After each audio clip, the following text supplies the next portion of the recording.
and take your coffee break with me. Come and take your coffee break with me.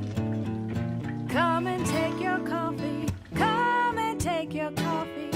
Come and take your coffee break with me.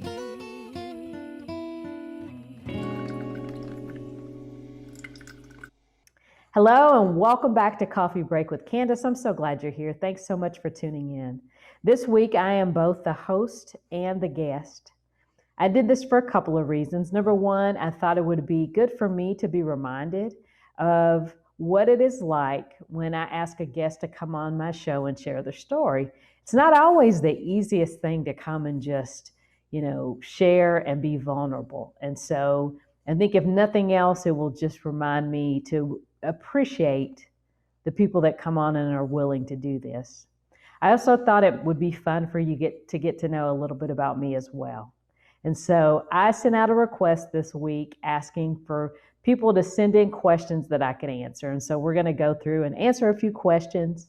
I've also got a couple of games for us to play and prizes to win. And then I'm going to share a little bit about my music and upcoming documentary. Hi, my name is Erica Barca, and a few questions I have for you are, when you became a doctor, how many years did it take for you to become one? And my other question is, what did you have to do in school? What did it take for you to become one? Eric, thanks so much for the question. And what I would say to you is that to become a doctor, it takes hard work, determination, and believing in yourself. Not giving up when things are hard. As far back as I remember telling my mom I wanted to be a doctor. And what she told me is, you can do anything, you can be anything. And that's my same advice to you, or my same comment to you. You can do anything, you can be anything. And for me, I decided to be a family practice doctor because I wanted to take care of people of all ages. And so that took 4 years of college, 4 years of medical school, and 3 years of residency. And it can take longer if you decide to go into a specialty like orthopedics or you want to be a brain surgeon. I hope this helps. I'm so excited for you and what's next for you. I know you're going to do great things. And when you become a doctor, I would love for you to be my doctor. Hello, Dr. Bellamy. I have a question. I was wanting to know, how has COVID-19 disease changed the way you think and feel about medicine, music, and filmmaking? COVID has definitely impacted the way I think and feel, particularly about music and filmmaking. For my job in medicine, there has not been a significant change because I'm not seeing patients regularly. I'm doing other things in medicine. With the filmmaking, I had all these grand plans to get the film finished this year. I was super excited about that. And unfortunately, with COVID, I've had to make some changes to the plan to finish the film and be creative in the way I'm even working on the film right now. And that's not a bad thing, because ultimately great things can come out of challenges such as COVID.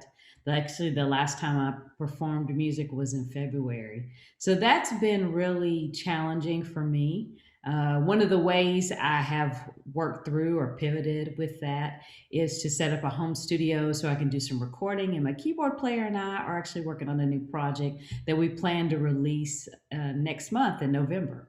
And speaking of music, I would love to share my very first music video that I did back in 2013.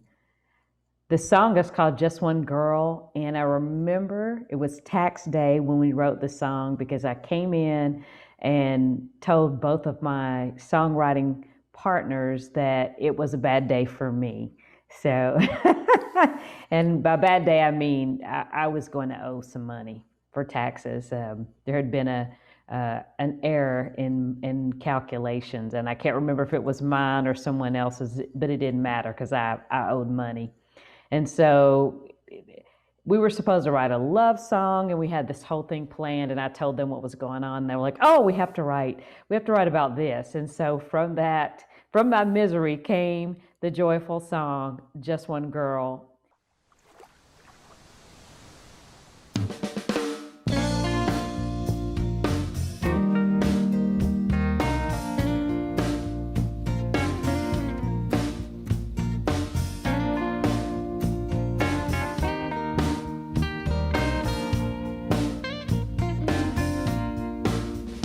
Get up or stay in bed. Eat that cake or hit the gym instead. Which to choose, which to lose. All I can do is all I can do. I'm just one girl, and this is my world. Love or hate, hurry or wait. Do my best, second guess. Which to choose, which to lose. All I can do is all I can do. I'm just one girl, and this is my world.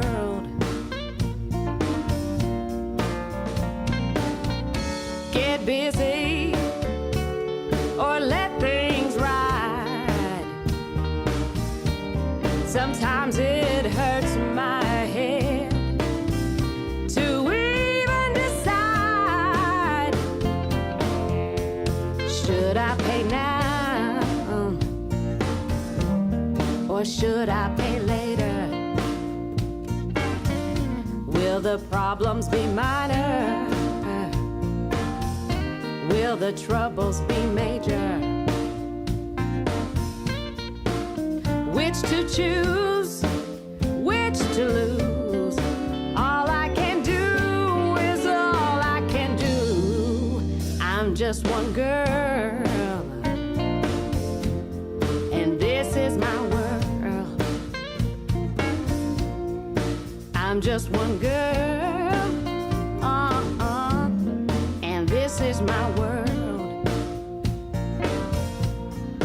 I'm just one girl, oh, and this is my world.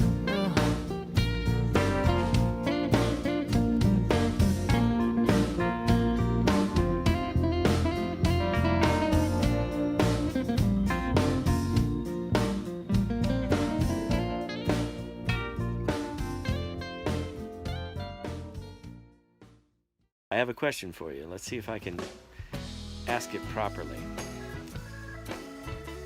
without coming off like Chris Farley on Saturday Night Live.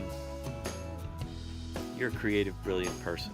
You make films, you write songs, you sing beautifully, the voice of an angel. So you have this creative side, but you're also a physician, and you've done many things in the world of medicine. Do you see these things separately in your life, or is it all part of the same Candace package? Do you see a sense of creativity in your medical side of your life? So thank you, Rush. How are you? And thank you so much for the question. And actually, I do see them all as part of the same package, believe it or not. The filmmaking, the music, and medicine. And probably people have heard this before, but medicine is an art as well as a science. And so I think blending all of these things together, the music, the filmmaking, and medicine are all a part of me. I think the things that I love about each one of them, the storytelling, the connection with people, is the common thread. Sometimes it's a song that makes someone's day better. I moved to Texas in 2006 to do more music. My friend John said, Austin is the live music capital of the world. If you want to do music, you should go there. And I was like, okay.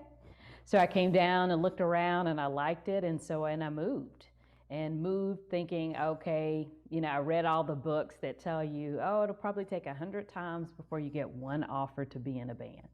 And that was my expectation. The first band I auditioned for, I went in and I sang and I thought, well, one down, 99 to go. And I got a call that same evening asking me to be a lead singer for their band. And when I say a lead singer, I probably should say the lead singer. And you talk about an incredible experience because it gave me the opportunity to grow as a musician. We did about 40 songs a night, and we usually played Friday, Saturday, and sometimes on Sunday. And I remember one of the times I was singing with the band and we were on break, and this woman said to me, she said, "You don't know how much it meant to hear you sing. I had a really bad day, and this has just made, things so much better." And I think that was one of the first times I realized the effect that music can have on people in the way that medicine does, and that, the healing that can occur as a result of it. And so having said that, they all inform each other, the music, the medicine, the filmmaking. Each one makes me better at the other thing, and I love that I get to do all three of them. I know sometimes it can be a little overwhelming, but I love it. Thank you for the question, Rush. Hope you're well. Look forward to seeing you soon in person one day sometime, whenever that is. Hi, Dr. Bellamy. What advice would you give to younger generations of future filmmakers who might not know where to start? What I would say to young filmmakers is to create. So the great thing is we have all this amazing technology now. I mean, we can make great films on our smartphones. And what I would say to you is to go out and make videos of your friends, film nature, whatever you have access to. Start creating stories right now. Don't worry about if they're great.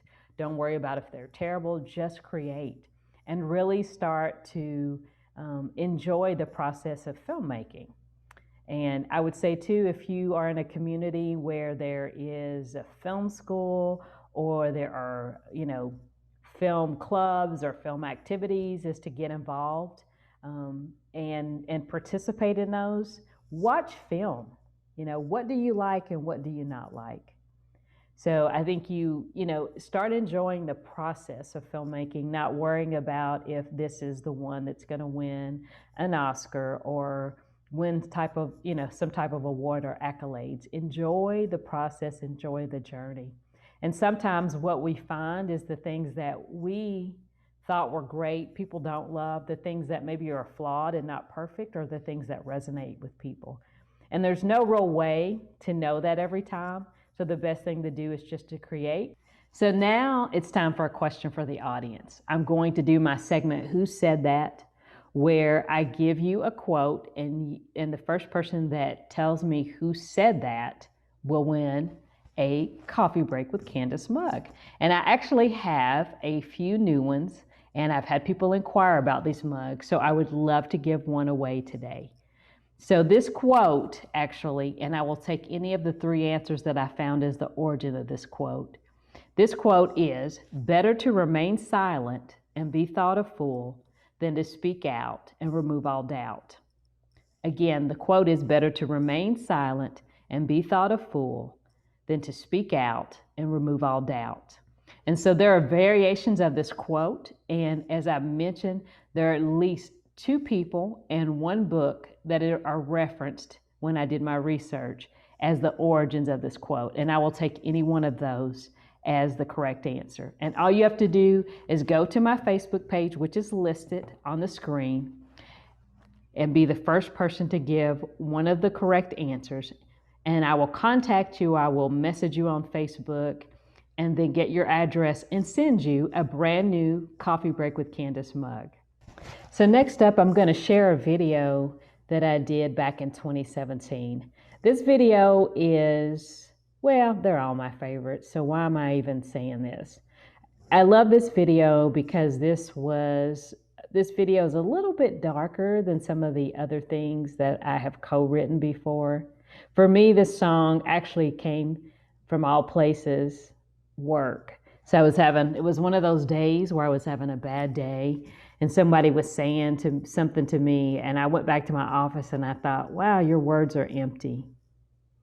And then I thought, so is your soul. I was like, oh, I think that's a song.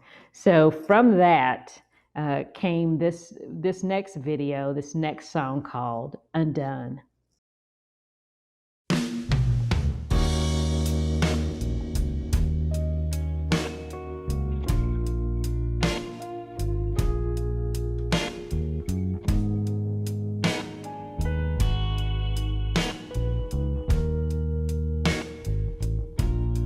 Your words are empty,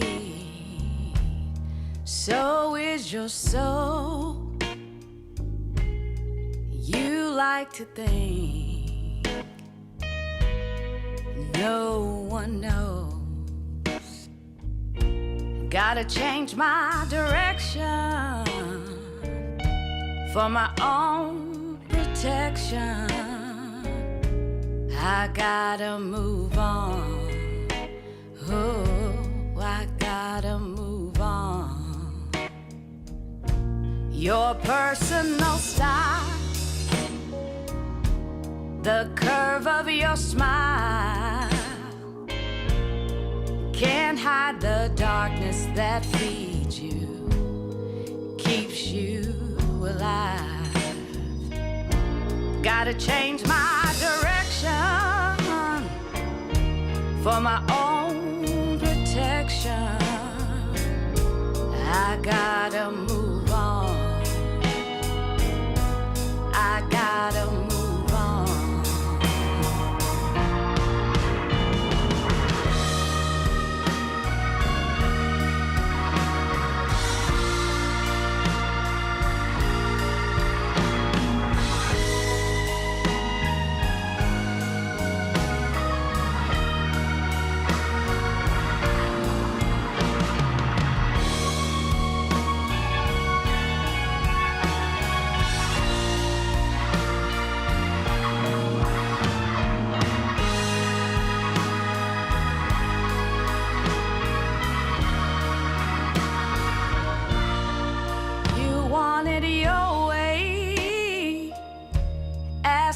To take sides, but you don't know this is my last ride. Gotta change my direction for my own protection. I gotta move on. Oh,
Hey Candace, I've had the pleasure of being a keyboard player with you for the past several years, and one of the things that I've noticed during our sound checks is sometimes you will start singing without any notes being played by any other instruments.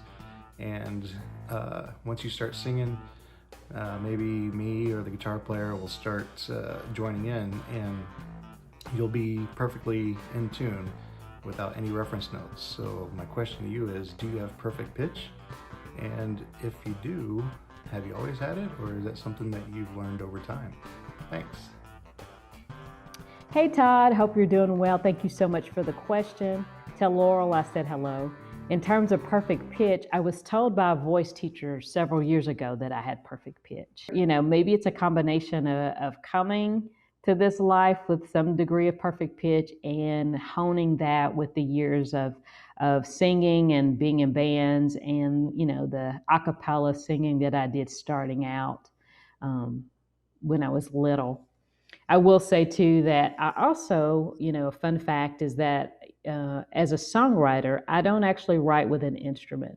I actually, you know, use my voice and create melodies and lyrics, and then I will send the melody, like if Todd and I are writing a song together, and then he'll create music with that.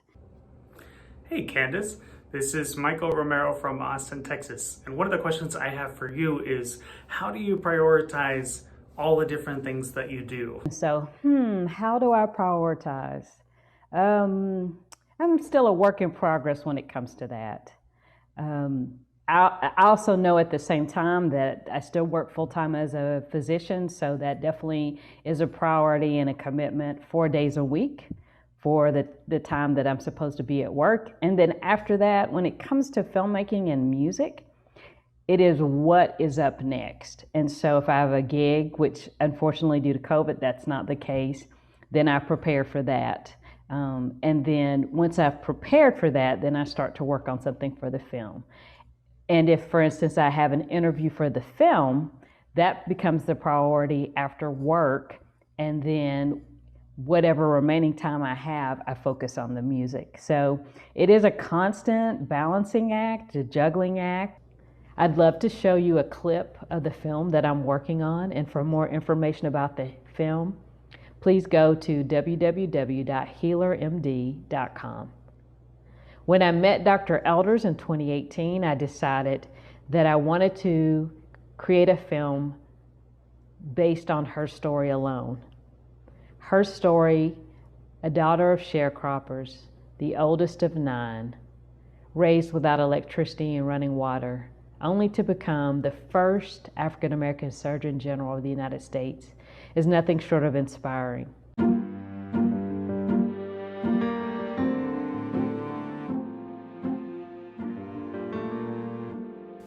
I've seen bright young people all over this country in an ocean surrounded by the sharks of drugs, alcohol, homicide, suicide, AIDS, and teen pregnancy, while we argue over whose values are we going to teach. Very controversial, and in some cases contrary to our nation's health, and so I think her nomination still has some troubled days ahead. Dr. Elders easily meets the high professional and ethical standards required of the Surgeon General. In fact, she surpasses them. She may become an unconventional Surgeon General, but she also has the potential to be a great Surgeon General. I think maybe the biggest misconception is that she was a wild liberal who was going to increase sexual activity among adolescents by talking about it. I mean, it was sort of, if you don't tell them about puberty, they're not going to go through it. And it was ridiculous. She lived in a real world.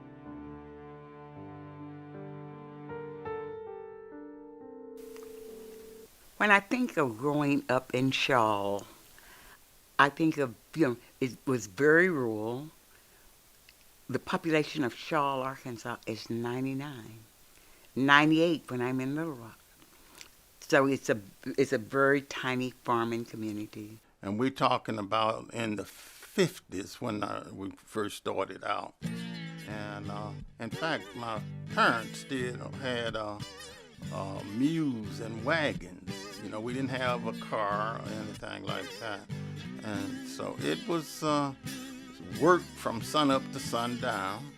And then when we would come home, you know, we had one bathtub, and we had all of us, once we came home from the field, we all had to wait turns taking our bath. And we used lye soap that we made up ourselves.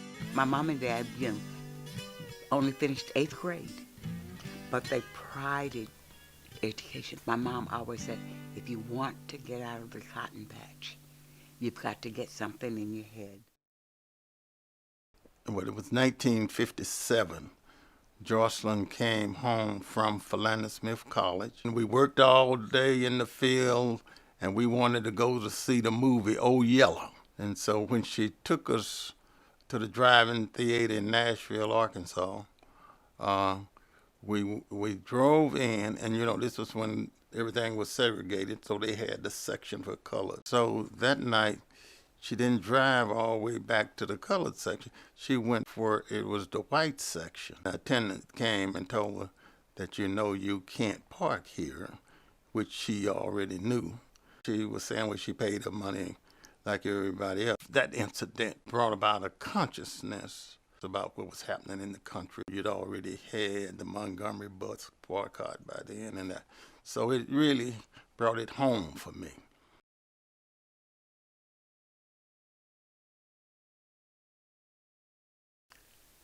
During medical school, I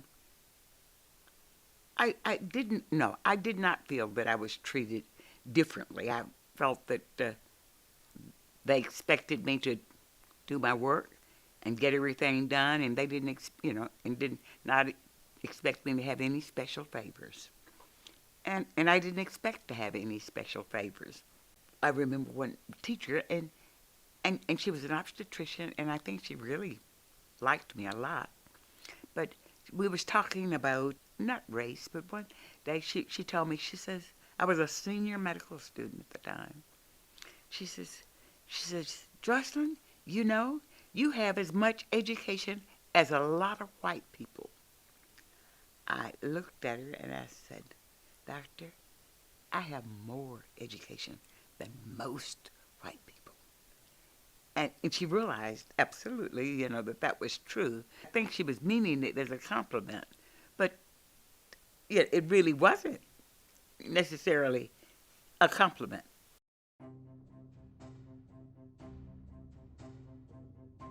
Governor Clinton at the time asked her to be the state health officer, and she was very surprised.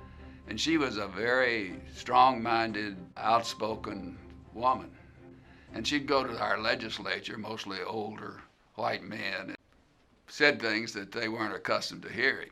As a pediatrician, she was very concerned about teen births. And Arkansas has usually been first in the nation in the percentage of teen births. And so she promoted birth control. She became nationally known for her advocacy.